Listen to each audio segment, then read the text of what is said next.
ขวงพุ่งสดิสรุปการจัดตั้งปฏิบัติเปียกงานการคุ้มครองและนำไส้เทิน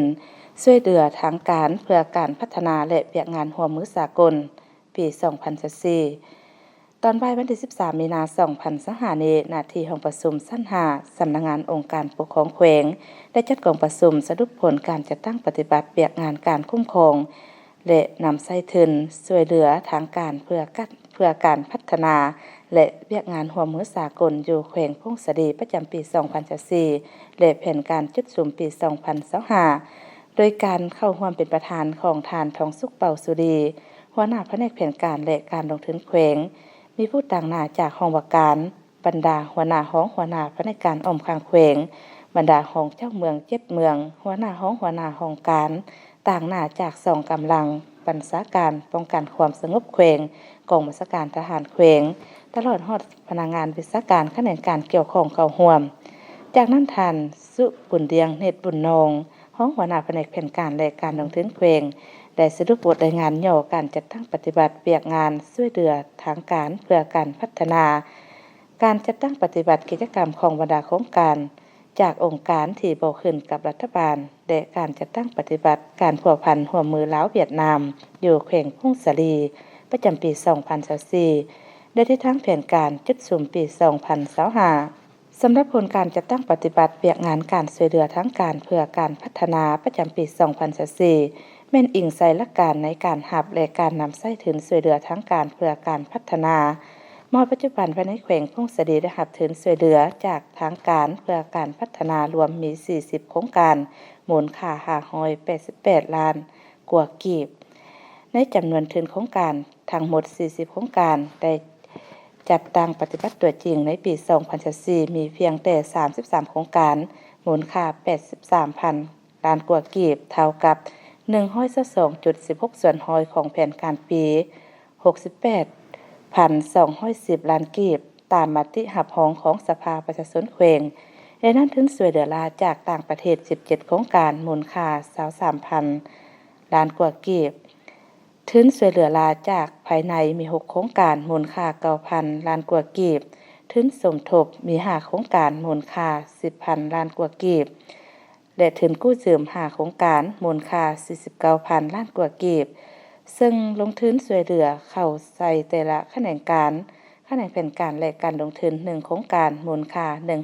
158.84 ล้านกีบแขนงกสิกรรมและป่าไม้4โครงการ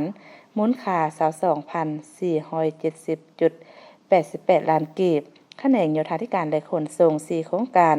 มูลค่า 31,786 ล้านกีบแขนงทรัพยากรธรรมชาติและสิ่งแวดล้อม1โครงการมูลค่า743ล้านกีบแขนงอุตสาหกรรมและการค้า4โครงการมูลค่า 217.22 ล้านกีบแขนงศึกษาธิการและกีฬา8โครงการมูลค่า 3,951.35 ล้านกีบแขนงสาธารณสุข10โครงการมูลค่า 16,669.86 ล้านกีบแขนงแรงงานและสวัสดิการสังคม1โครงการมูลค่า 7,330.45 ล้านกีบนอกจากนั้นยังได้รับการสนับสนุนจากองค์การจัดตั้งสากลที่บ่สังกัดรัฐบาลรวมมี7องค์การ1สมาคม1มูลนิธิรวมมี16โครงการ